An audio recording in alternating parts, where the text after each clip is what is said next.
008 video C diagram for neatly ordering stuff and thoughts. Verily, there is more than one way to skin a cat. By this we mean no harm to kittens, just a distasteful joke. Rather, the point being that our primeval common sense, cornerstone thinking power tool, the Triad-PaRaDiSism of all comes in 4 tiers as 3 in 1, finds many manifestations. There is nothing new under the sun, just constant rediscovery of sorts. The concept of the universal as unity and diversity is along these lines. Needless to say, all these ideas are evidently not original thoughts of mine. Rather, they belong to sages that walked the earth ages ago. Socrates from Athens, Greece, the 4th century before the Common Era, Pythagoras of Samos, the 6th to the 5th century before the Common Era, and of course Moses of the Revelation at Mount Sinai from Israel, more like 3,000 years ago. My merit, if any, is having uncovered them from the dust pile of forgetfulness and bringing them back to life. That said, however, moving in a new direction does require creative orientation. While it's true that language is ultimately 10 numbers and 22 letters of the alphabet, biblical Hebrew to cite the classical example, there are obviously many ways these parts can be put together to communicate thought. Allow me to refresh the whole purpose of this video essay. It is no different from the sole inquiry worthwhile pursuing. The ultimate origin of things, the first principle, at t equal to 0, at absolute time equal to 0. This is adequately found in the Mosaic creation story in Bereshit, Genesis, verses 1:1 to 2:3. The reason why it's so important to get it right from the beginning is that otherwise all that follows is skewed.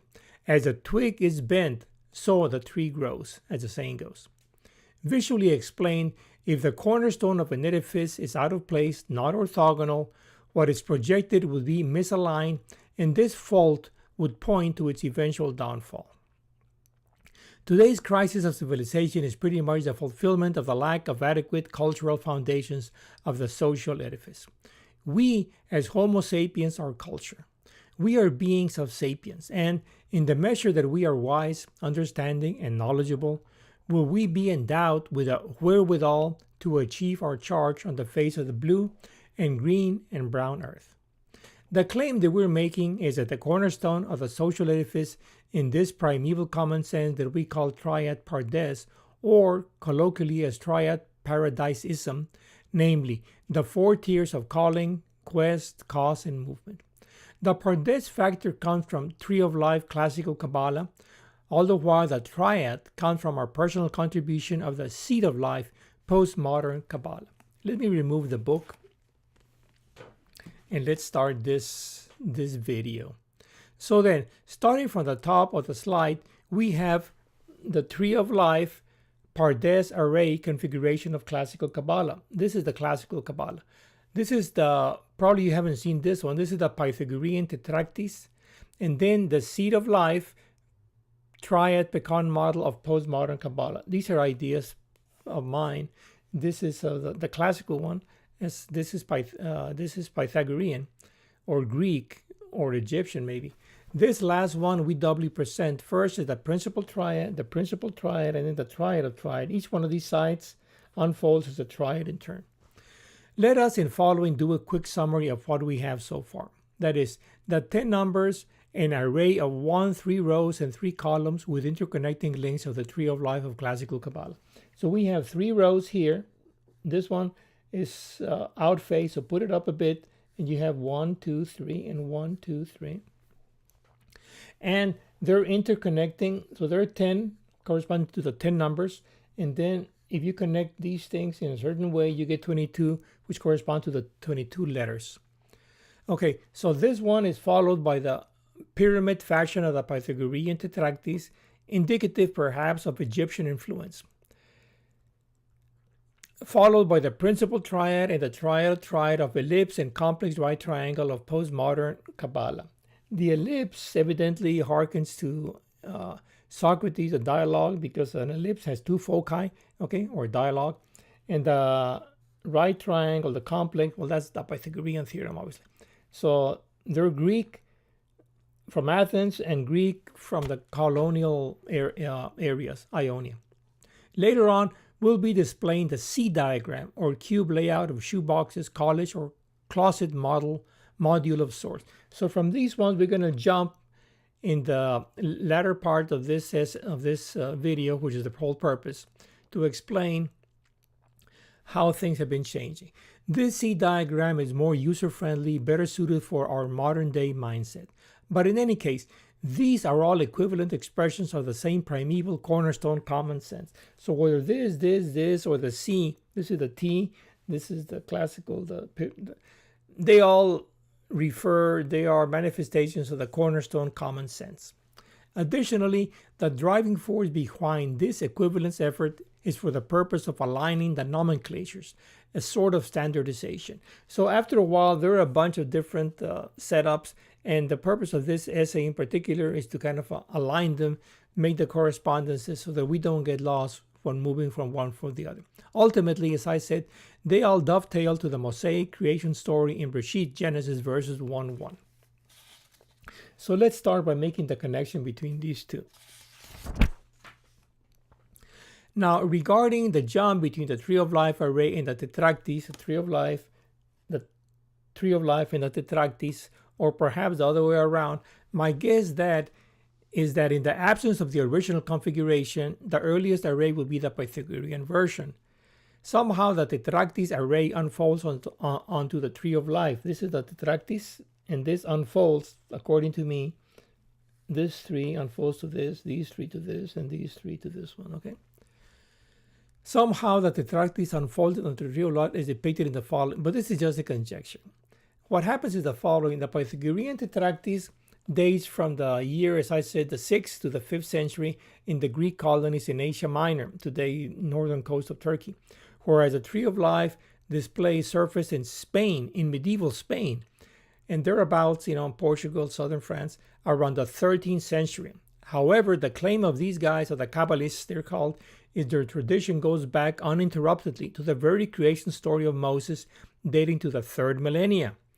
As a matter of fact, Kabbalah means precisely that, reception, referring to the reception of the tradition coming from revelation to Moses at Mount Sinai of the Torah, teaching what we call the Bible. Be what it may, the correspondence are as above noted in either direction. So either this one, the Tetractys, is from the 5th century before the Common Era, and this is from the 10th century before the Common Era, according to some. But in any case, either this transferred to this or backwards, but these are the correspondences. All right, now let's move on to from the T diagram to the C diagram. Moving forward, from the 10 points of the Tree of Life to the Seed of Life are the 4 tiers of Pardes in the 3-in-1 version of the Triad. Okay, so we have here 1, 2, 3, 4, that's 4 tiers, okay? That's a Pardes, it's an acronym, PRDS. And I came with this thing and I call it Triad because it's 3. Triad just means 3 in 1. So we have 1 and inside we have 3. 3 and 1, that's 4. So Triad or Pardes, they refer to the same thing. In any case, in the following, we'll try to cube the ellipse and the complex right triangle onto the quadrangular collage or college lessons layout versions, sometimes known also, some people call it Cornell notes. This thing, that is, will map the principal triad, the T diagram, onto the C diagram, okay? It looks like a C, maybe, okay? What we now have is the closet design, to give it a more down to earth, for organizing our stuff, or class notes, or college layout for organizing our thoughts, mostly at the lecture type college level courses. In a way, it is like the thinking maps of so prevalent in high school teaching. I don't really use them anyway. The T diagram maps over to the C diagram, the triad and the class respectively. So this is the T diagram of triad. This is the C diagram of class, okay, or college, or closet. Okay, so as closet design, imagine this is your closet, okay? I would venture to say that on top would go the sweaters. On the short side would go the socks and underwear. On the long side, I would say the shirts and pants, the hangers, and lastly at the bottom would go the footwear and laundry. As class notes, I would say that this goes the heading, the main idea, okay, or issues. These are the quotes or topics, and these are the summary. And the correspondences are this. 1 obviously goes here. 2, this is the imaginary side of the right triangle, would go here, okay, where you put the main ideas. And then all the bulk of the details, the quotations, all the details would go in the big one here, which is the physical part, or the horizontal, the real axis. And then the hypotenuse would be the summary, okay, because it kind of stands on the shoulders of these two and looks further. That's why it's called summary. So with this one, my opinion would be that is the way to do it, okay? Now, as closet is okay. So now let's move on to now this is the main triad. Now, how would the triad of triads? Well, we would have to be pretty much the same idea, all right? We would just, each of these ones in turn, we would break them up, okay? We would break them up. So that's all pretty much, what we did. The 4, we break it up, and this one in turn breaks up into 3 parts. Okay, so before we leave this topic of the triads, lest we forget to come back and finish it up, let's make a few remarks more at the matter at hand. As for the triad of triads, my guess is the following: that each of the individual triad maps onto the respective cubic space of the C diagram as above depicted. All do so, exception noted of the number 1, which remains by itself, comprehensive and indivisible. Remember that all these ones, they keep breaking up. But the 1, it's always the same thing. Okay, it is comprehensive and indivisible. Okay, slipping a note in passing. For the same reason that the C diagram works in college for taking notes, or in your closet, for arranging your wardrobe, it is the case that the E diagram works in physics with the equations for experimenting with nature's bounty. The E diagram stands for equation diagram. So this would be the E diagram. The E diagram. And the idea is basically the same, okay? We get the mapping, the ideas here, and the stuff here will be the measurable, the real axis. This is the imaginary axis, because like 4 is an idea, and these are real things in the real world. And this is relational, more like language, okay? That the ideal and the real are somehow mediated by the language. So this one goes in the middle. And this diagram, I'll call it the E diagram, obviously for equations.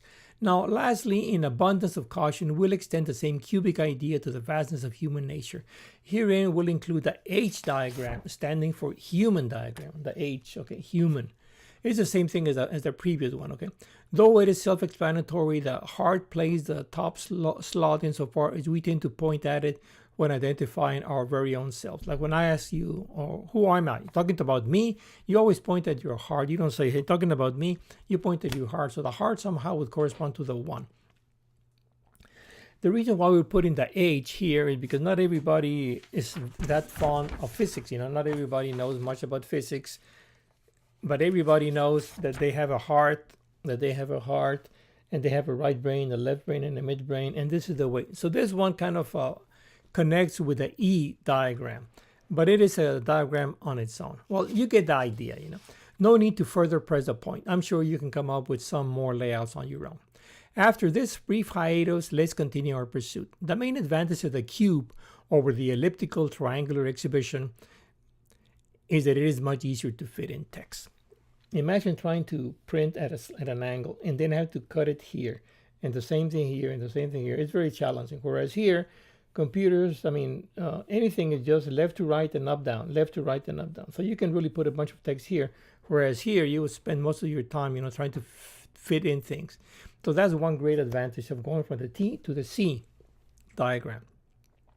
For the sake of retroactive learning, perhaps it would be convenient to spell out the nomenclature in this simple model so as to help the learner make the connection with the usual models out there of Kabbalah.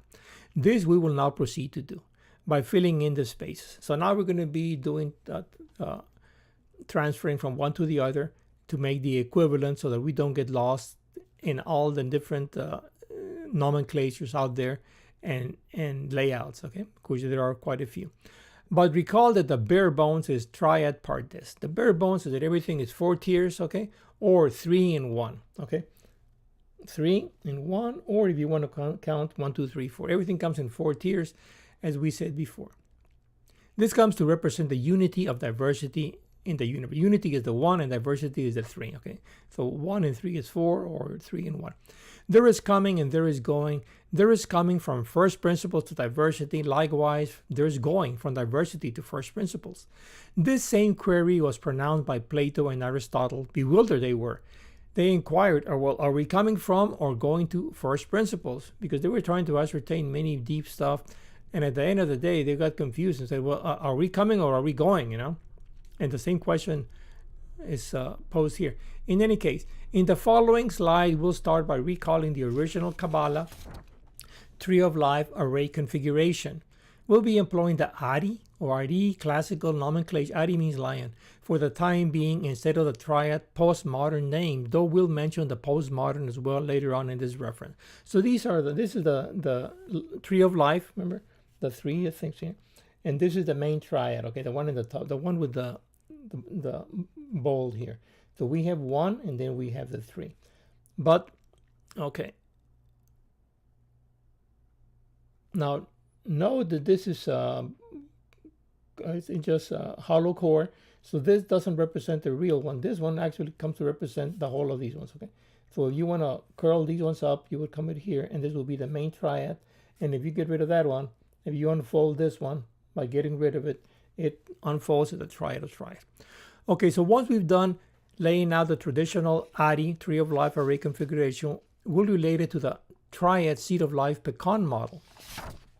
So now this is the usual PaRaDis or triad, because this is the PaRaDis. The Sod goes here, the S goes here, the D, the R, and the P. It's an acronym, remember. So this is the usual. The next step, once we get, this is the starting point, okay guys? So from here, we're going to go back to this one, but instead of using the tree of life, we're going to use the seed of life. So now we move on using this scheme, and we're going to have, this is the classical Sefirot tree of life, but nomenclature, but using the seed of life triad model, okay? So instead of using the 10 things, we're going to use the Keter goes here, the Chokhmah in the imaginary axis, and then on the real axis, Binah or understanding, and then Da'at would be the hypotenuse. As we said, this curls up a bunch of other ones, okay? So this is not a real one. Please note that Da'at is not properly speaking a Sephirah. Rather, it comes to represent the remaining 7, as we'll shortly see. Well, we'll continue with the triad seed of life model, and accordingly fill in the slots with the corresponding names for the tree of life. Okay, so if you get rid of this one, it unfolds pretty much into this. Okay, this is the triad of triads of the Kabbalah. All these ones, this one is always stays by itself. So here's the Chokhmah, here's the Binah, and the other 7 are spread out. In passing, for the sake of completeness, we'll likewise present the triad postmodern nomenclature in the principal triad. Though for brevity, we'll skip the triad of triads version. Okay, so recall that here we are using the names, the classical names, crown, Chokhmah, but these ones, in my opinion, they are very influenced by Greek thought, okay? Very much. That's why I use, okay, very influenced by Greek thought. So that's why I use the names directly taken from the creation story. As you can see, instead of Keter or crown, I use Breshit because that's the beginning word of the creation story. And instead of Chokhmah or wisdom, which is very Greek, very philosophical, it feels like you're talking about philosophy, wisdom. And here it's odd because it says, and God said, let there be light, and there was light. And then here we talk about, and then it says, Yehi Rakia, or let there be a firmament, okay? So firmament would be the corresponding to Binah. And it would correspond to knowledge. I call it dialogue with. So these ones are the postmodern Kabbalah nomenclature corresponding to the classical one that I just showed you, okay? Now, likewise, please note here that the Et is not properly speaking a Sephirah. Rather, it comes to represent the remaining 7 Sephirot as mentioned in the previous context. Again, this one is not a Sephirah, okay? it is not one of the Sephirat, rather it represents the other one. And if we disappear that, it will become Triad of Triad with these new names. But we're not going to do it because you get the idea, okay? Now, let's move on to now we've taken care of transferring between the tree of life and the seed of life. We now proceed with the seed of life pecan model to the college, to the seed diagram of the boxes, okay? So now we're going to introduce the seed diagram. We'll start by providing the Pardes nomenclature to the seed diagram layout plan. All right. So here we have the Pardes, but instead of the ellipse and the right triangle, we're going to use a seed diagram. But the idea is the same. This is Keter, okay? This is Derash, this is the Peshat, and this is the hypotenuse or Da'at knowledge, all right? The mind. For the sake of completeness, we'll now proceed to provide the nomenclature for the tree of life, the classical Kabbalah, okay? Okay, so this is the classical Kabbalah, all right? Well, which one was this? Okay, so this is the generic, okay? The Pardes, Sod, secret, and so forth. And the classical would be the one, as we said, the Keter, and so on and so forth. And just to keep things straight, because this is the old nomenclature, which I think is very Greek influenced, and we need to go back to the spirit and the letter of the creation story. Therefore, I propose that we use the postmodern Kabbalah nomenclature of Bereshit, and then Or, and Rakia, and Et, and so on and so forth. But it's the same thing, as you can tell. Likewise, we'll do the same for the postmodern Kabbalah. Well, this pretty much wraps it up, guys. The purpose, besides standardization on nomenclature, is to establish the seed diagram presentation on the same footing as the tree of life Pardes array of the Sephirot and the seed of life pecan triad of the ellipse and the complex right triangle. This design lends itself better for ordering thoughts as well as one's personal belongings by the look of things. So far there are three general stuff. The tree of life, which is all the 10 Sephirot and all that stuff. And then the triad, which is the right triangle, which is this one, okay? The triad, which is this, the ellipse and the right triangle. And now we're introducing this, which is more kind of modernish stuff, you know, more squarish, okay? Lends itself a lot better, okay? Okay, so basically, but at the end of the day, in my opinion, this is where we start, because this is the connecting line between the traditional, the classical one, and the postmodern. This would be the mixing link. Well, that's all for the moment, guys. Yours truly, thank you very much, and Ricardo Turullols-Bonilla, and God bless.